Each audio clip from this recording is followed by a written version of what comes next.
오늘 우리에게 주시는 말씀은 히브리서 11장 24절 말씀부터 27절 말씀까지입니다.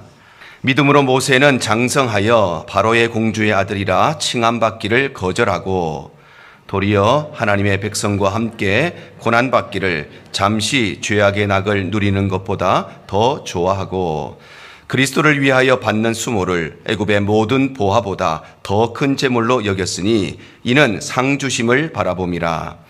믿음으로 애굽을 떠나 왕의 노함을 무서워하지 아니하고 곧 보이지 아니하는 자를 보는 것 같이 하여 참았으며. 아멘. 오늘 9월의 셋째 주 예배 자리에 오신 우리 모든 성도님들 주님 이름으로 환영하고 축복합니다.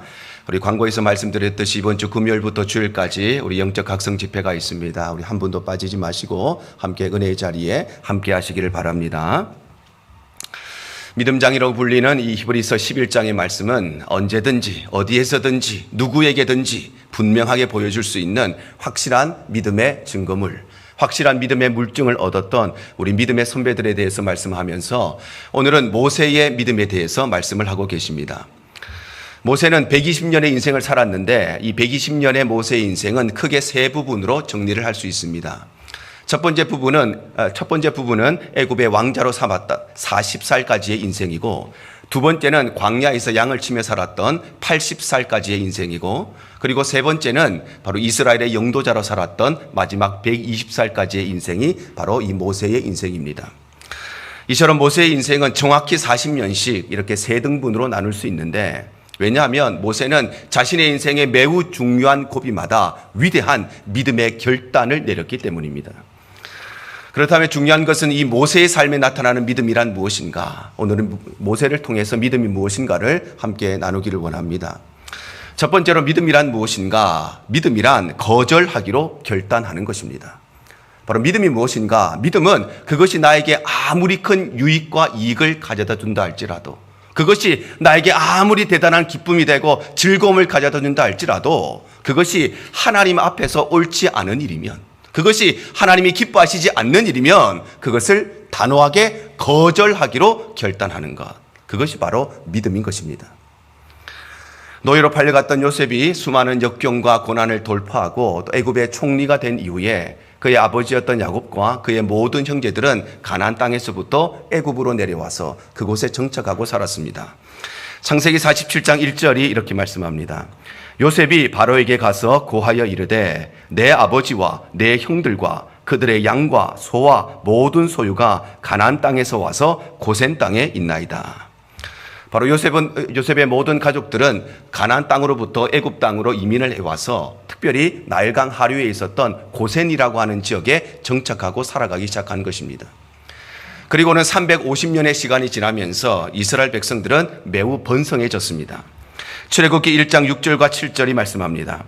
요셉과 그의 모든 형제와 그 시대의 사람은 다 죽었고 이스라엘 자손은 생육하고 불어나 번성하고 매우 강하여 온 땅에 가득하게 되었더라.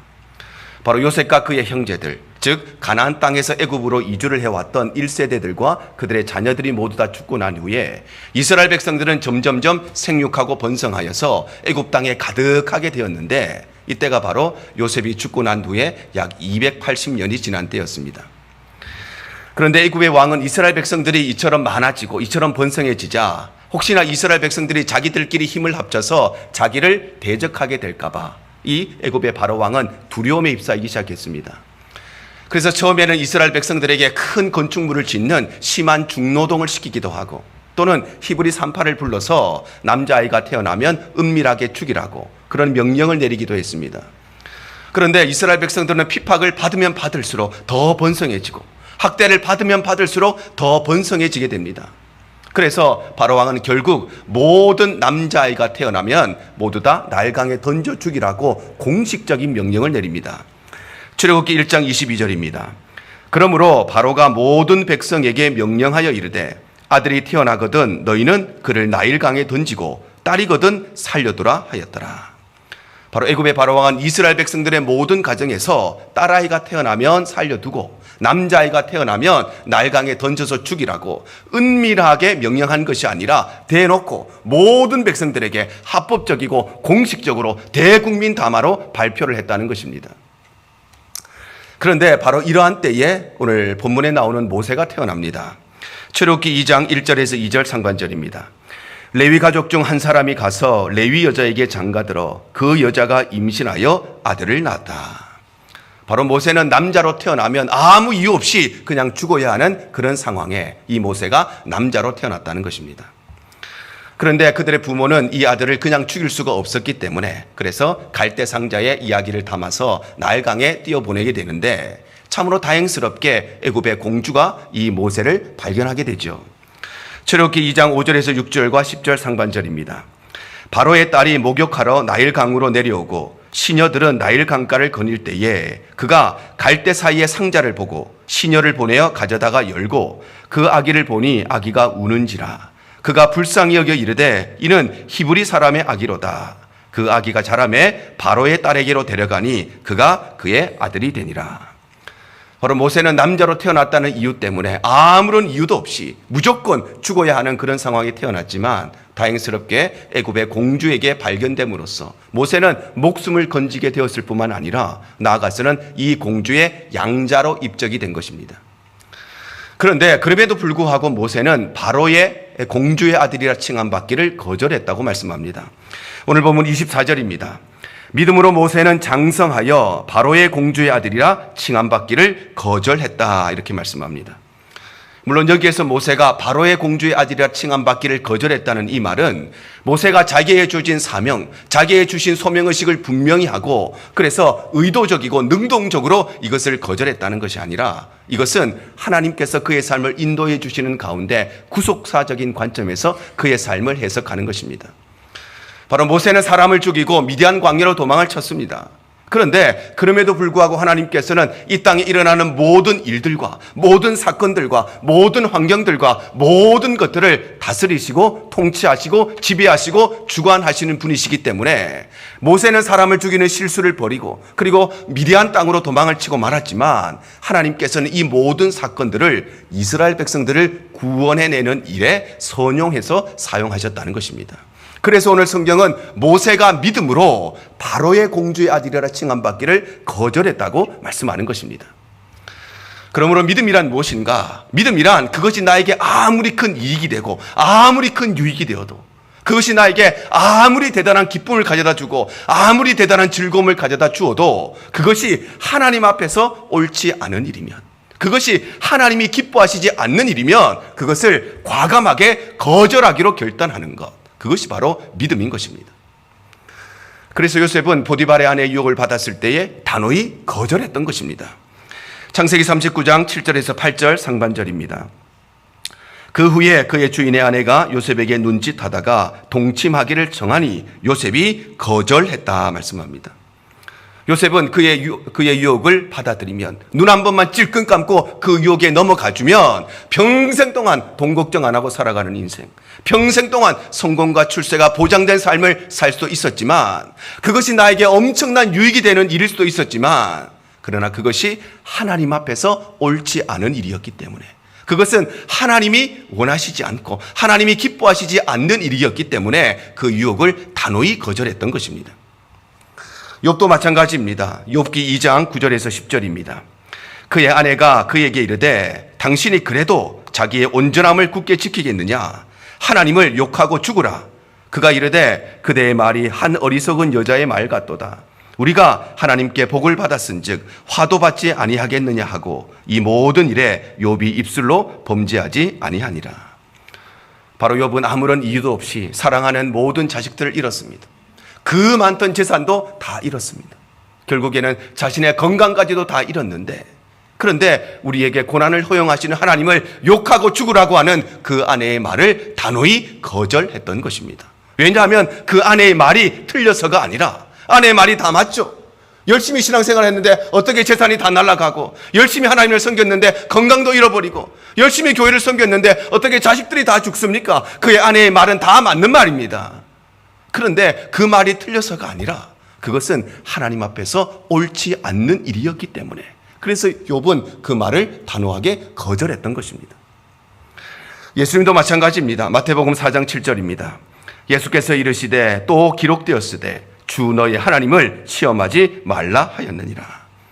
바로 예수님께서는 육신의 정욕과 안목의 정욕과 이생의 자랑을 통해서 자신을 유혹하는 마귀의 유혹을 단호하게 거절했던 것입니다. 그러므로 사랑하는 성도 여러분, 우리의 믿음은 무엇을 통해서 드러나고 나타나는가? 우리의 믿음은 겉모습을 통해서 내 믿음이 나타나지 않습니다. 우리의 믿음은 우리의 말을 통해서 나타나지 않습니다. 우리의 믿음은 무엇을 통해서 나타나는가?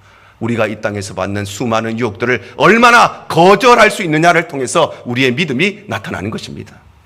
그래서 우리가 우리의 삶에 수많은 유혹을 받았을 때에 그것이 하나님이 기뻐하지 않는 일임에도 불구하고 그것을 거절하지 못한다면 우리의 믿음은 병든 믿음이요, 우리의 믿음은 허울뿐인 믿음이요, 우리의 믿음은 겉만 번지르르한 그런 믿음인 것입니다.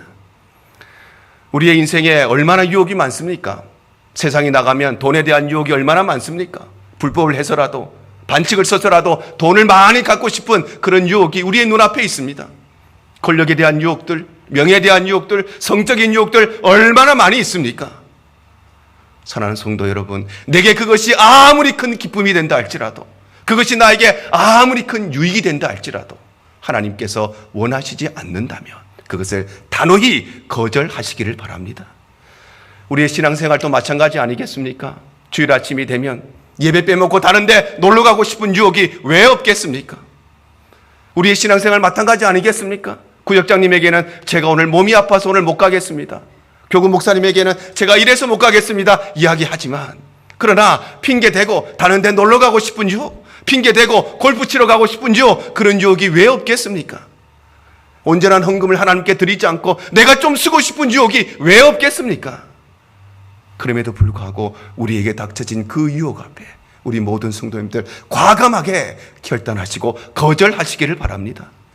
교회 생활도 마찬가지 아닙니까? 내가 열심히 충성하고 열심히 봉사하고 열심히 땀 흘려 수고하는데 사람들로부터 이런 말을 듣고 사람들로부터 저런 상처를 받으면 나도 그만해야지, 그런 유혹이 왜 없겠습니까?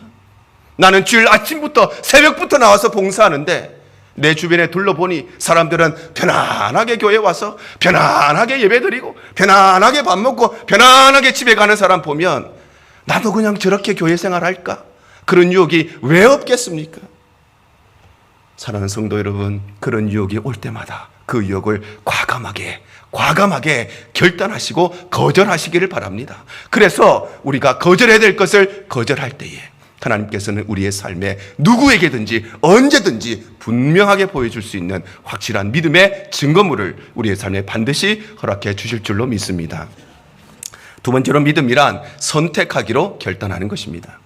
바로 믿음이란 무엇인가? 믿음이란 그것이 나에게 아무리 큰 기쁨이 되고 유익이 된다 할지라도 하나님께서 원하시지 않으면 그것을 단호하게 거절할 뿐만 아니라 그와 동시에 하나님께서 원하시고 기뻐하시는 것을 선택하기로 결단하는 것, 그것이 바로 믿음인 것입니다. 모세는 바로의 공주의 아들이라 칭함받기를 거절했을 뿐만 아니라 그 거절로 끝나지 않고 그와 동시에 그런 하나님의 백성들과 함께 고난받기를 선택했습니다.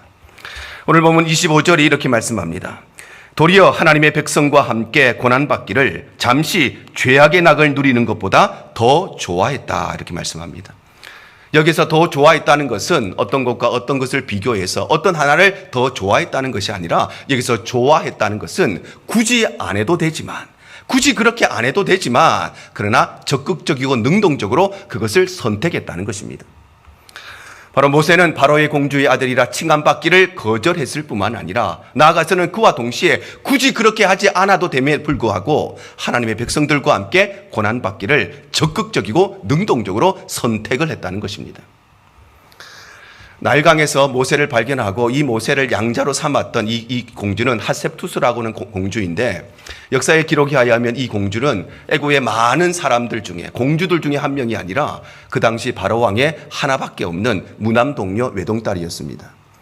그런가 하면 이 핫셉투스라는 공주의 아버지는 이집트 18왕조의 투투모스 1세라고 하는 왕인데 이 왕에게는 아들이 없었습니다. 그래서 이 왕이 죽고 자신의 왕위를 물려줄 때에 아들이 없었기 때문에 아들에게 왕위를 물려주지 못하고 자신의 사위에게 왕위를 물려주게 되는데, 그 사람이 바로 모세를 건졌던 이 핫셉투스 공주의 남편이 되는 투트모스 2세가 왕위를 물려받습니다. 그런데 문제는 이 핫셉투스 공주와 투트모스 2세 사이에도 정식 아들이 없었다는 것입니다. 그래서 이러한 면에서 모세가 핫셉투스 공주의 양자가 되었다는 것은 모세가 단순히 왕족의 일원이 되었다, 공주의 아들이 되었다, 이런 의미가 아니라 그 당시 세계 최강대국이었던 이 애굽의 왕위를 물려받을 수 있는 합법적인 위치에 모세가 있었다는 것입니다. 그러나 그럼에도 불구하고 모세는 바로의 공주의 아들이라 칭함받기를 거절했을 뿐만 아니라 거절하는 것으로 끝나지 않고 그와 동시에 그는 하나님의 백성들과 함께 고난받는 일을 굳이 안 해도 되는데 그것을 능동적이고 적극적으로 선택했다는 것입니다. 그러므로 믿음이란 무엇인가? 믿음이란 단순히 내가 하지 말아야 될 것, 하나님이 기뻐하시지 않는 것을 거절하는 것으로 끝나는 것이 아니라 하나님께서 원하시고 기뻐하시는 것을 선택하기로 결단하는 것, 그것이 바로 믿음인 것입니다. 그래서 여호수아는 이스라엘 백성들에게 이렇게 권면을 합니다. 여호수아 24장 15절입니다. 만일 여호와를 섬기는 것이 너희에게 좋지 않게 보이거든 너희 조상들이 강 저쪽에서 섬기던 신이들 또는 너희가 거주하는 땅에 아무리 족속의 신들이든지 너희가 섬길 자를 오늘 택하라. 오직 나와 내 집은 여호와를 섬기겠노라. 바로 그는 마지막 죽음의 순간에 이스라엘 백성들을 향해서 너희가 하나님을 섬길 것인지 아니면 우상을 섬길 것인지 확실하게 선택하라고 권면함으로써 그들에게 과감하게 하나님을 선택하기를 그는 강력하게 권면하고 있는 것입니다. 엘리야도 마찬가지입니다. 열왕기상 18장 21절 상반절입니다. 엘리야가 모든 백성에게 가까이 나가 이르되 너희가 어느 때까지 둘 사이에서 머뭇머뭇하려느냐. 여호와가 만일 하나님이면 그를 따르고 바알이 만일 하나님이면 그를 따를지니라. 바로 엘리야 선지자는 그 유명한 갈멜산의 현장에서 너희가 하나님을 따를 것인지 아니면 바알을 따를 것인지 확실하게 선택하라고 말씀함으로써 그들을 향해서 과감히 자신의 유익을 줄 수 있는 것이 아니라 하나님을 선택하라고 강력하게 권면하는 것입니다. 베드로와 안드레도 마찬가지입니다. 마태복음 19장 4장 19절에서 20절입니다.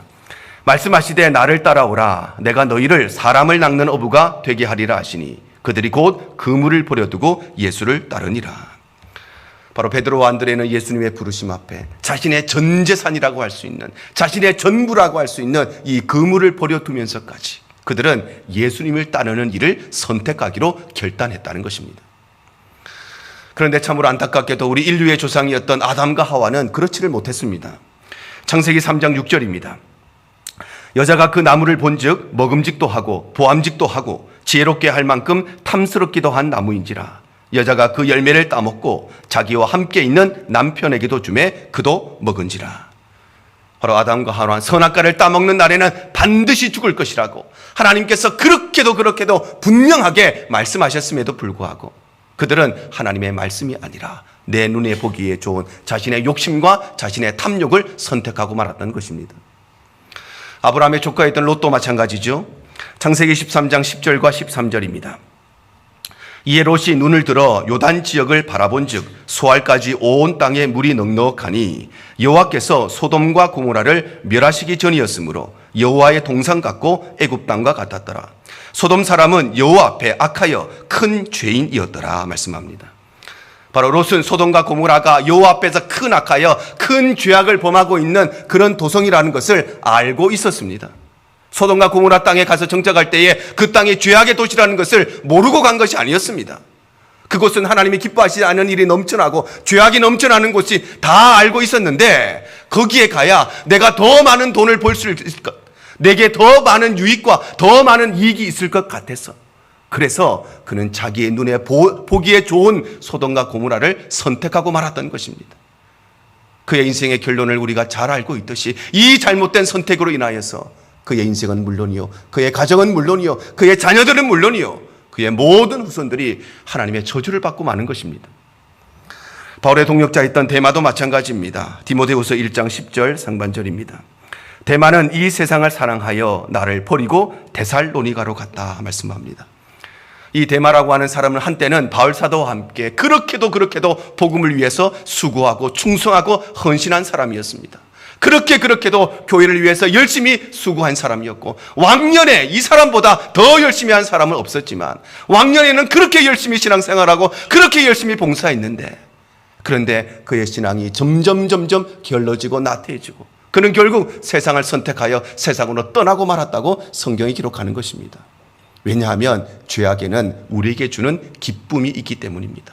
왜 우리가 죄악으로 빠지느냐? 아무 의미가 없어서가 아니라 죄악에 들어가면 그 죄악이 우리에게 기쁨을 주고 우리에게 즐거움을 주는데, 그런데 성경은 그것을 잠시의 낙이라고 말씀하는 것입니다. 세상의 죄악이 우리에게 잠시의 낙을 주는데, 그런데 이 죄악은 반드시 대가를 치루어야 하고, 그래서 그 대가는 우리에게 멸망이라고 말씀하시는 것입니다. 여러분, 죄는 후불죄입니다. 후불죄. 죄를 지을 때 먼저 선불 하고 그 죄를 짓는 것이 아니고, 죄를 짓고 나면 그 죄의 후불죄로 우리에게 오는 것입니다. 어느 깡패가 그렇게 했답니다. 영화관을 운영하는데 오늘 영화 들어올 때 무료로 들어오실 수 있습니다, 이렇게 광고를 했습니다. 수많은 사람들이 무료라고 이야기하니까 들어와서 영화를 다 봤습니다. 그리고 나갈 때 돈을 받기 시작합니다. 사람들이 묻지요. 아니, 공짜라고 했는데 왜 돈을 받습니까? 그러자 이 깡패가 그렇게 이야기합니다. 들어올 때는 공짜인데 나갈 때는 돈을 내고 나가야 됩니다. 그런데 죄악이 마치 그와 같은 것입니다. 죄를 지을 때는 아무 조건 없이 죄를 지을 수 있습니다. 그런데 그 후에는 반드시 우리에게 심판이 있고 멸망이 있다는 것을 기억해야 되는 것입니다. 그러므로 사랑하는 여러분, 믿음이란 무엇인가? 우리의 믿음은 과연 무엇을 통해서 나타나는가? 우리의 믿음은 우리의 겉모습과 우리의 번지르르한 말로 우리의 믿음이 나타나는 것이 아니라, 우리의 믿음은 우리가 정말 하나님께서 기뻐하시는 일을 선택할 수 있느냐, 나에게 더 큰 유익을 주는 것보다 내가 손해를 본다 할지라도 하나님을 선택할 수 있느냐, 그것을 통해서 우리의 믿음이 드러나고 나타나는 것입니다. 우리의 삶에 얼마나 선택의 기로가 있습니까?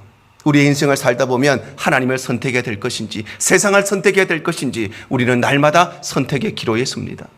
우리는 날마다 좋은 것을 선택해야 될 것인지 악한 것을 선택해야 될 것인지, 순종을 선택해야 될 것인지 불순종을 선택해야 될 것인지, 하나님의 말씀을 붙들어야 될 것인지 사람의 지식을 붙들어야 될 것인지 선택의 기로에 서는 것입니다. 우리는 날마다 똑같은 현상을 보고 똑같은 일을 맞이하지만 그 일 앞에 감사할 것인지 불평할 것인지 선택의 기로에 섭니다. 사랑할 것인지 미워할 것인지 선택의 기로에 서야 되는 것입니다. 그런데 사랑하는 성도 여러분, 이런 선택의 순간에 설 때마다 그것이 내게 어떤 유익이 있을까? 그것이 내게 얼마나 즐거움을 줄 것인가가 아니라, 하나님께서 이 일을 기뻐하실 것인가? 하나님이 이 일을 즐거워하실 것인가? 이 일이 하나님 앞에 올바른 일일 것인가? 하나님 앞에 올바른 선택을 결단하시기를 바랍니다. 그래서 우리가 어려워도 힘들어도 내게 좀 손해가 본다 할지라도 우리가 하나님이 원하시는 일을 선택한다면 하나님은 반드시 우리의 삶에 누구에게라도 언제라도 보여줄 수 있는 확실한 믿음의 물증들을 허락해 주시는 것입니다. 세 번째로, 믿음이란 하나님만을 두려워하기로 결단하는 것입니다. 바로 믿음이란 무엇인가? 믿음이란 세상을 두려워하고 사람을 두려워하고 환경을 두려워하는 것이 아니라 하나님 한 분만 두려워하기로 결단하는 것, 그것이 바로 믿음인 것입니다. 모세는 자신의 분노를 이기지 못하여서 사람을 죽이게 됩니다. 출애굽기 2장 11절과 12절입니다. 모세가 장성한 후에 한 번은 자기 형제들에게 나가서 그들이 고되게 노동하는 것을 보더니 어떤 애굽 사람이 한 히브리 사람 곧 자기 형제를 치는 것을 본지라. 좌우를 살펴 사람이 없음을 보고 그 애굽 사람을 쳐 죽여 모래 속에 감추니라. 바로 모세는 어떤 애굽 사람이 자신의 동족이었던 히브리 사람을 심하게 학대하는 것을 보고 심하게 착취하는 것을 보고 분노를 이기지 못해서 그 애굽 사람을 죽이고 말았던 것입니다. 그리고 그는 이 일로 인하여서 왕자의 신분에서 도망자의 신분으로 전락하게 됩니다. 출애굽기 2장 15절이 기록합니다. 모세가 이 일을 듣고 바로가 이 일을 듣고 모세를 죽이고자 하여 찾는지라. 모세가 바로의 낯을 피하여 미디안 땅에 머물며 하루는 우물 곁에 앉았더라. 바로 모세는 한순간의 실수로 인하여서 그래서 자신의 모든 것을 포기하고 어쩔 수 없이 왕자의 신분에서 도망자의 신분이 되어서 미디안 광야로 도망을 가고 말았던 것입니다. 그런데 모세가 살았던 이 시대는 절대 군주의 시대였습니다. 즉 왕의 말 한마디가 곧 법이 되는 그런 시대였습니다. 특별히 애굽의 바로 왕은 그냥 왕이 아니라 신적인 존재, 신의 아들이라고 추앙받는 그런 존재였습니다. 그래서 이 애굽의 왕자였던 모세가 사람을 죽였다고 하는 것은 지금 시대의 관점에서 보면 큰 죄악이지만 그 당시에 신의 아들로 여겨졌던 바로의 왕궁에서 함께 살던 왕자였기 때문에 그 당시의 관점에서 보면 이 모세가 사람을 죽인 것은 크게 그렇게 중요한 일은 아니었습니다. 그런데 그럼에도 불구하고 이 모세가 이 일로 인하여서 평생을 도망자의 신세로 살아가야 했던 이유는 그 당시에 특별한 정치적인 상황이 있었기 때문입니다. 앞서도 이야기했듯이 모세를 건진 사람은 핫세투스라고 하는 공주입니다. 그런데 이 사람에게는 자녀가 없었고 모세라고 하는 양아들 한 명이 있었습니다. 그런데 이 핫세투스 공주의 남편이었던 투트모스 2세에게는 자신의 정식 부인이었던 이 핫세투스 공주와의 사이에서는 자녀가 없었지만 다른 후궁과의 사이에서 아들이 하나 있었는데 그것이 투트모스 3세입니다. 그런데 이 모세가 사람을 죽였을 때 이때는 언제였는가? 이 모세와 투트모스 3세가 차기 왕권을 두고, 즉 후계자 자리를 두고 극심하게 정치적인 권력 싸움을 하고 있었던 그런 때였습니다. 그래서 평소 같았으면 이 일이 그냥 지나갈 수도 있는 일인데 이런 민감한 시기에 이 사건이 터졌기 때문에 모세는 이 일로 인하여서 정치적인 위기를 맞게 되고 결국에는 바로의 눈을 피해서 미디안 광야로 도망을 가게 되는 것입니다. 그러나 모세는 이 일을 통하여서 광야로 들어가게 되고 40년 동안 그 광야의 생활과 특별히 하나님의 부르심을 통해서 모세는 더 이상 사람을 두려워하고 바로의 낯을 피해서 도망갔지만 이제 더 이상 권력자를 두려워하지 않는 사람으로 변화되게 됩니다. 오늘 27절 상반절입니다. 믿음으로 애굽을 떠나 왕의 노함을 무서워하지 아니했다 말씀합니다. 바로 모세는 왕의 노함을 무서워하지 않는 사람으로, 즉 사람을 두려워하고 권력을 두려워하지 않는 사람으로 변화되게 된 것입니다. 왜냐하면 모세는 하나님의 부르심을 받으면서 더 이상 사람이 아니라 환경이 아니라 오직 하나님 한 분만을 두려워하기로 결단했기 때문입니다. 오늘 27절 하반절입니다. 곧 보이지 아니하는 자를 보는 것 같이 하여 참았다 이렇게 말씀하죠. 바로 모세는 보이지 않는 하나님 한 분만을 두려워하기로 결단함으로써 이를 통해서 눈에 보이는 사람, 눈에 보이는 환경, 눈에 보이는 것들을 더 이상 두려워하지 않게 되었던 것입니다. 그래서 모세는 바로 앞에 당당히 나서서 이스라엘 백성들을 구원해내는 하나님의 위대한 구속 역사의 쓰임을 받는 것입니다. 출애굽기 12장 40절에서 41절입니다. 이스라엘 자손이 애굽에 거주한 지 430년이라 430년이 끝나는 그날에 여호와의 군대가 다 애굽 땅에서 나왔다 이렇게 말씀합니다. 바로 모세는 사람을 두려워한 것이 아니라 하나님 한 분만을 두려워했기 때문에 하나님의 명령과 하나님의 말씀을 두려워했기 때문에 그래서 그는 담대하게 이 바로 왕 앞에 나갔을 뿐만 아니라 담대하게 이스라엘 백성들을 구원해내는 일에 아름답게 사용된 것입니다. 그러므로 믿음이란 무엇인가? 믿음이란 사람을 두려워하고 환경을 두려워하는 것이 아니라 믿음은 오직 하나님 한 분만을 두려워하기로 결단하는 것, 그것이 바로 믿음인 것입니다. 그래서 다윗은 그 거대한 골리앗 앞에 담대하게 나갔던 것입니다. 사무엘상 17장 45절입니다.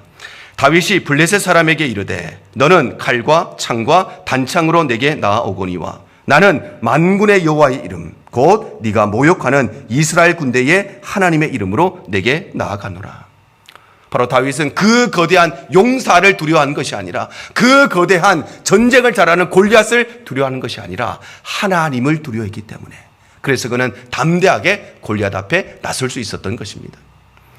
민족을 살렸던 에스더도 마찬가지입니다. 에스더 4장 14절 하반절에서 16절입니다. 네가 왕후의 자리를 얻은 것이 이때를 위함이 아닌지 누가 알겠느냐 하니 에스더가 모르드게에게 회답하여 이르되 당신은 가서 수산에 있는 모든 유다인들을 모으고 나를 위하여 금식하되 밤낮 3일을 먹지도 말고 마시지도 마소서. 나도 나의 시녀와 더불어 이렇게 금식한 후에 규례를 어기고 왕에게 나아가리니 죽으면 죽으리이다 하니라. 바로 에스더는 아수르의 왕이라는 권력자를 두려워하는 것이 아니라 그 상황을 두려워하는 것이 아니라 그는 하나님을 두려워했기 때문에 그래서 왕의 규례를 어기면서까지 죽으면 죽겠다는 각오로 이 왕 앞에 담대하게 나설 수 있었던 것입니다. 사도 바울도 마찬가지입니다. 사도행전 20장 24절입니다. 내가 달려갈 길과 주 예수께 받은 사명 곧 하나님의 은혜의 복음을 증언하는 일을 마치려 하면은 나의 생명조차 조금도 귀한 것으로 여기지 아니하노라. 바로 사도 바울은 자기를 죽이려는 사람들, 자기를 죽이려는 환경을 두려워하는 것이 아니라 그는 하나님을 두려워했기 때문에, 그래서 수많은 핍박자들이 기다리고 있는 그 예루살렘에 그는 당당하고 담대하게 들어갈 수 있었던 것입니다. 그러므로 사랑하는 성도 여러분, 우리의 믿음은 무엇을 통해서 나타나는가? 우리의 믿음은 무엇을 통해서 드러나는가? 우리의 믿음은 우리가 무엇을 두려워하고 살아가느냐를 통해서 우리의 믿음이 나타나고 드러나는 것입니다. 우리의 삶에 두려운 것이 얼마나 많이 있습니까? 실패에 대한 두려움이 있습니다. 우리의 삶에는 자녀들의 장래에 대한 두려움이 있습니다. 내 인생의 미래에 대한 두려움이 있습니다. 질병에 대한 두려움, 건강에 대한 두려움, 사고에 대한 두려움, 죽음에 대한 두려움, 이별에 대한 두려움, 수많은 두려움들이 우리의 삶에 있습니다. 그러나 우리가 기억해야 될 것은 우리는 세상을 두려워하고 상황을 두려워하는 인생이 아니라 우리는 하나님을 두려워하는 인생이 되어야 된다는 것을 기억해야 되는 것입니다. 어떤 병이 발생했을 때 어떤 사람은 이 병에 그렇게도 두려워합니다. 그런데 두려워하지 않는 사람이 있습니다. 누가 두려워하지 않느냐? 그보다 훨씬 큰 병을 겪어본 사람, 그 사람은 큰 병을 겪어봤기 때문에 그 작은 병을 두려워하지 않는 것입니다. 우리가 왜 세상을 두려워하는가? 더 크신 하나님이 두렵지 않기 때문에, 그래서 작은 것이 두려워지는 것입니다. 우리가 왜 사람이 두려우냐? 하나님을 두려워하지 않기 때문에, 그래서 사람이 두려운 것입니다. 사랑하는 성도 여러분, 우리가 이 세상과 이 세상의 사람들과 우리를 둘러싸고 있는 환경이 아니라 우리가 하나님을 두려워하고 살아간다면 하나님께서는 우리의 삶에 반드시 누구에게든지 언제든지 어떤 상황에든지 확실하게 보여줄 수 있는 믿음의 증거물을 우리의 삶에 허락해 주시는 것입니다. 오늘 말씀을 맺으려고 합니다. 오늘 본문의 말씀은 모세를 통해서 믿음이 무엇인가를 우리에게 말씀하십니다. 믿음이란 무엇인가? 믿음이란 거절하기로 결단하는 것입니다. 그것이 나에게 아무리 큰 기쁨과 즐거움을 주고 그것이 나에게 아무리 큰 유익과 이익을 주어도 그것이 하나님 앞에서 옳지 않는 일이면, 하나님이 기뻐하시지 않는 일이면 그것을 단호히 거절하는 것, 그것이 바로 믿음인 것입니다. 또한 믿음은 선택하는 것입니다. 거절하는 것으로 끝나는 것이 아니라 하나님이 기뻐하시는 것, 하나님이 원하시는 것을 적극적이고 능동적으로, 그것이 나에게 좀 손해가 되는 일로 보인다 할지라도 그것을 선택하는 것이 믿음이고, 그리고 이 모든 것들을 하나님을 두려워하는 마음으로 선택하고 거절하는 것, 그것이 바로 믿음인 것입니다. 그런데 선택과 거절은 동전의 양면과 같은 것입니다. 왜냐하면 우리가 어떤 것을 거절한다는 것은 그것을 거절함으로써 다른 것을 선택한다는 것이고, 우리가 어떤 것을 선택한다는 것은 그것을 선택함으로써 다른 모든 것을 거절한다는 것이기 때문입니다. 그리고 이 모든 선택과 결정의 유일한 기준은 바로 하나님을 두려워하는 마음으로 결단해야 되는 것입니다. 그러므로 우리의 믿음은 무엇을 통해서 나타나고 드러나는가? 우리의 믿음은 우리의 말과 우리의 겉모습이 아니라 우리가 우리의 삶에서 만나는 수많은 일들 앞에서 하나님이 기뻐하시지 않는 일들을 우리가 거절할 수 있는가? 아니면 우리가 선택해야 될 많은 선택의 기로에서 내게 좀 유익이 아니라 손해가 된지 알지라도 그것이 하나님이 기뻐하시는 일이라면 그것을 선택할 수 있느냐? 그리고 이 모든 선택과 결단을 하나님을 두려워하는 마음으로 할 수 있느냐? 그것을 통해서 우리의 믿음이 드러나는 것입니다. 우리 대형의 모든 군속들이 오늘 이 말씀을 기억하셔서 거절해야 될 것 단호히 거절하시고 선택해야 될 것 과감하게 선택하시고 이 모든 일들을 하나님을 두려워하는 마음으로 행하는 참된 믿음의 삶이 되시기를 주님 이름으로 축복합니다. 가장 좋은